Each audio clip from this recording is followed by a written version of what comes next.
السلام علیکم ویورز، امید ہے آپ سب خیریت سے ہوں گے۔ آج میں آپ کے ساتھ شیئر کروں گی آلو پلاؤ کی ریسیپی۔ اس کے لیے میں نے لیے ہیں 4 گلاس چاول، دھو کر میں نے بھگو دیے ہیں، اور میں نے لیے ہیں 4 درمیانے سائز کے آلو، اور ہم اس میں شامل کریں گے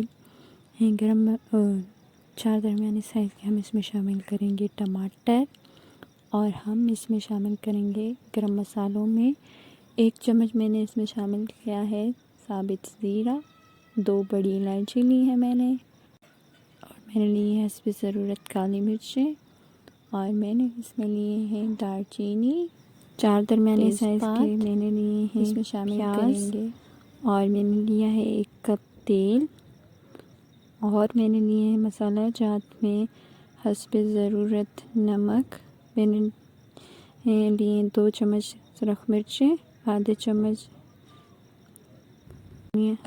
پاؤڈر، اور میں نے لیا ہے گرم مسالہ آدھا چمچ، میں نے ہلدی لی ہے، اور سبز مسالوں میں نے لیا ہے دھنیا، پودنیا اور ہری مرچیں۔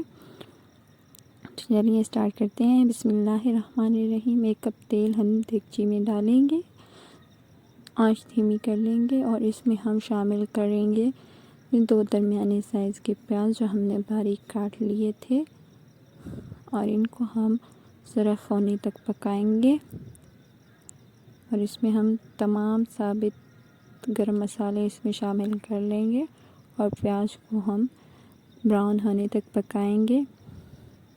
اب میں آنچ تھوڑی تیز کروں گی تاکہ میری ریسیپی جلد سے جلد تیار ہو جائے۔ نہایت ہی آسان ریسیپی ہے، ضرور ٹرائی کریں۔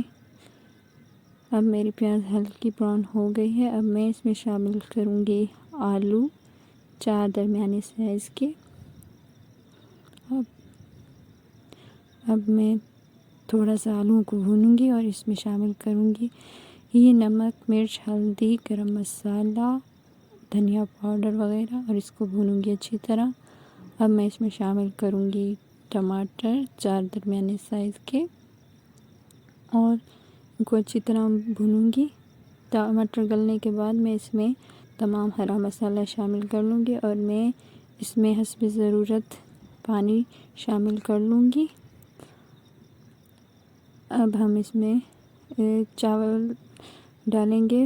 ہمارا مسالہ بالکل تیار ہو گیا ہے، پانی ابلنے لگا ہے۔ اب ہم اس میں شامل کریں گے چاول جو میں نے دھو کر رکھ لیے تھے، اس کا پانی میں نے نکال دیا ہے۔ اب دیکھیں پانی ہمارا تقریباً خشک ہونے والا ہے۔ اب ہم اس کو دم پر رکھیں گے۔ دم پر میں نے رکھ دیے ہیں۔ اب ہم اس میں اس کو سرو کریں گے۔ چاول ہمارے ریڈی ہیں، ضرور ٹرائی کریں۔ اللہ حافظ۔